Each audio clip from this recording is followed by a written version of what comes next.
The next day, Nuclear Man finds a copy of the Daily Planet on Lex's desk with a picture of the new publisher for our favorite paper, using the British spelling of favorite. A good chunk of this movie was filmed in England, even though it was set in the US, and I guess they never bothered to hire an American proofreader. Nuclear Man appears to immediately fall in love with Lacey at first sight, but that's technically not the case. Nuclear Man version 1 actually met Lacey at the Metro Club, and he fell in love with her, which carried over to Nuclear Man 2 since he was made from the remains of Nuclear Man 1. But as I said before, all of Nuclear Man 1's scenes were cut, so it looks like this comes right the fuck out of nowhere. Anyway, Nuclear Man flies to the Daily Planet to get him some, but a newly rejuvenated Superman intercepts him. Where is the woman? Give it up, you'll never find her. How do you know who he's talking about? Oh, right, they cut that scene. Never mind. Nuclear Man then throws the mother of all tantrums and starts blowing shit up left and right.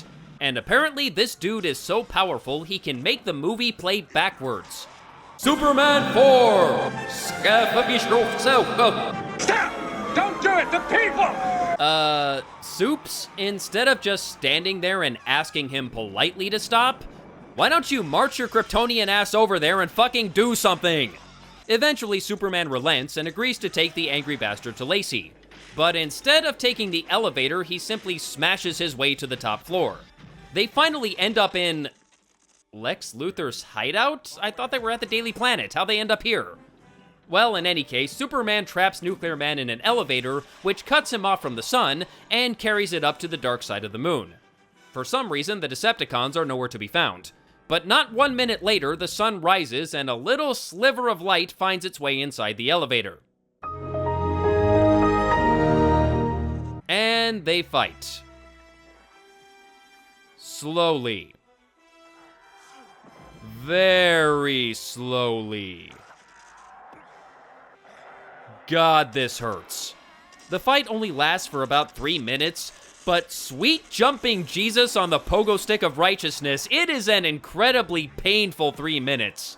I get what they were trying to do here, but there had to be a better way of simulating the moon's gravity, and if there wasn't, then they shouldn't have fought on the moon. Any resemblance to a real action sequence is purely coincidental. Nuclear Man actually wins the fight. Eventually, buries Superman in the moon, flies back to the Daily Planet, for real this time, and swipes Lacey. And what happens next?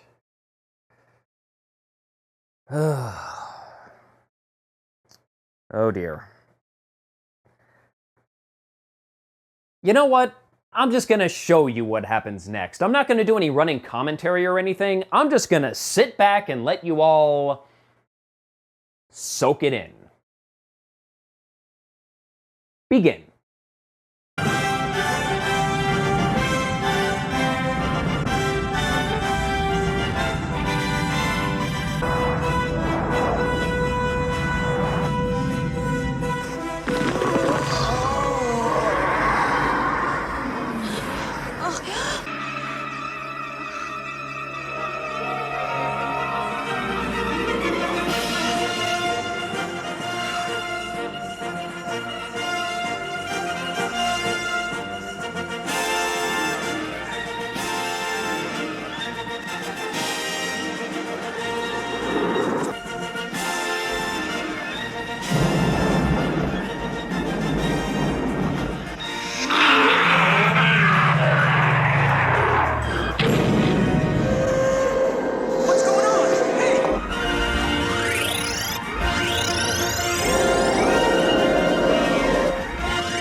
So, to answer your first question, yes, that just happened.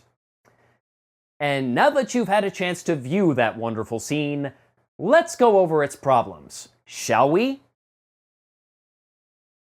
Number 1.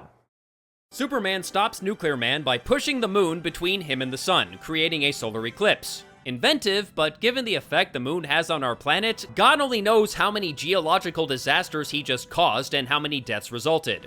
Number 2. Everyone is still able to talk, or in Nuclear Man's case, roar, even though sound doesn't travel in space. Number 3. Superman's and Nuclear Man's capes are flapping in the wind. There's no wind in space. Number 4, the Earth is backwards in this shot. Number 5, Superman kills Nuclear Man by dropping him into a nuclear reactor. How does a nuclear reactor kill Nuclear Man? Shouldn't that have the opposite effect? Number 6, dropping him in the reactor causes a power surge which turns on a bunch of lights around Metropolis.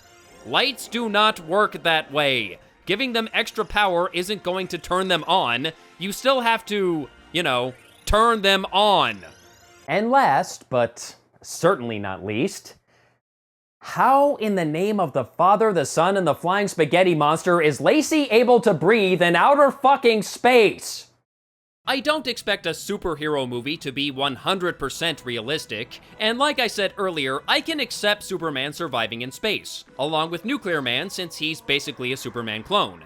But I absolutely cannot suspend my disbelief far enough to accept that Lacey, an ordinary human being, can survive in the vacuum of space.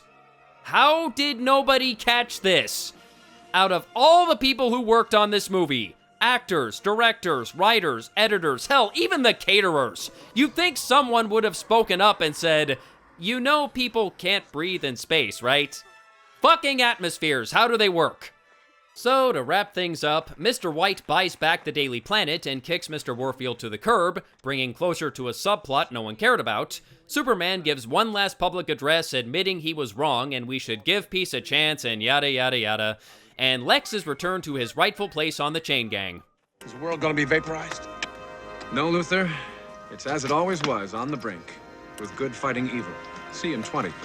That statement was oddly prophetic, considering it was just shy of 20 years when we finally got another Superman film.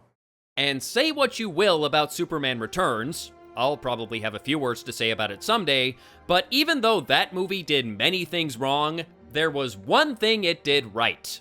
It pretended Superman 4 never existed. I wish I could do the same, but I don't think there's enough whiskey in the world to make that happen.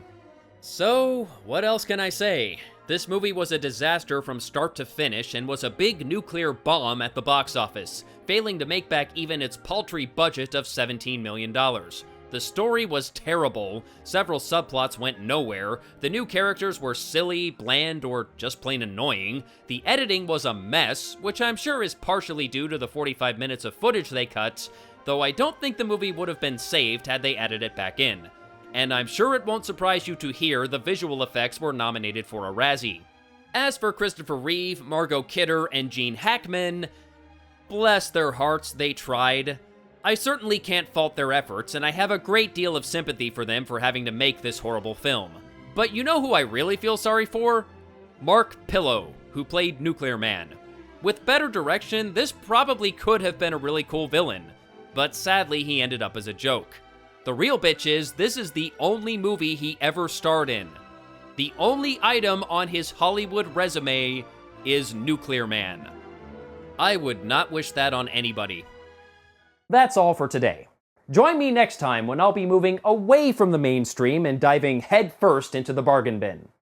Until then, I'm the Smeghead, and Hollywood can suck it.